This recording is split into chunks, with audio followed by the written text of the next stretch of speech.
A History of Typography with Austin Schleis. The first great type revolution was in the 1400s. A man named Johannes Gutenberg invented movable typefaces. This gave the world a cheaper way to obtain the written word. Up until this point, all written materials were done by hand. Gutenberg also created the first typeface. It's called blackletter. This is blackletter. It was dark, fairly practical, and intense, but not very legible. However, blackletter-inspired typefaces are still used today in modern advertising in examples such as the New York Times and the Los Angeles Times. The next great type revolution was in 1470. A man named Nicholas Jensen created Roman type. Inspired by the text on ancient Roman buildings, it was far more readable than blackletter and caught on quickly.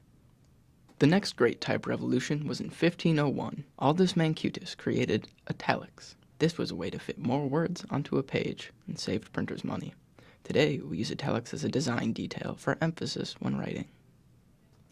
The next great type revolution was in 1734. William Caslon created a typeface which features straighter serifs and much more obvious contrast between thin and bold strokes. Today, we call this type style Old Style.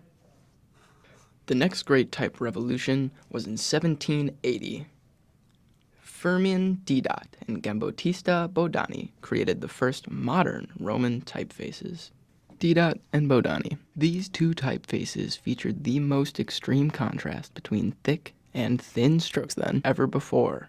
However, Didat features a thin, straight serif, while Bodani features a thin, curved serif. These allowed the fonts to shine together while still being different. The next stop on our typography journey through time is in 1816. William Caslon IV created the first typeface without any serifs at all. Widely rebunked at the time, this was the start of what we now consider sans serif typefaces. Shortly after this time, type exploded with many variations to accommodate advertising. The second to last stop on our typography journey through time is in 1957. A Swiss designer by the name of Max Meidinger created Helvetica. The most loved typeface of our time, this was a return to minimalism, and many other simplistic typefaces such as Futura surfaced around this period.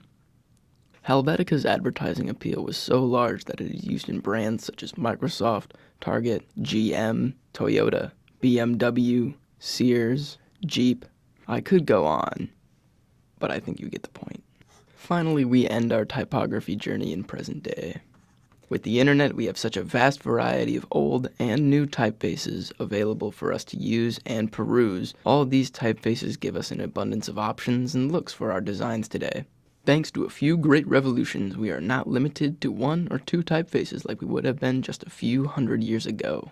Thank you for joining me on our typography journey through time. I hope you understand where your typography comes from and why it looks like it does. And I hope you have a better appreciation for all the different options you have at your fingertips today. So, why don't you get creative? Try something new, but not papyrus or Comic Sans, but something new. My name's Austin Schleis, and thank you for joining me.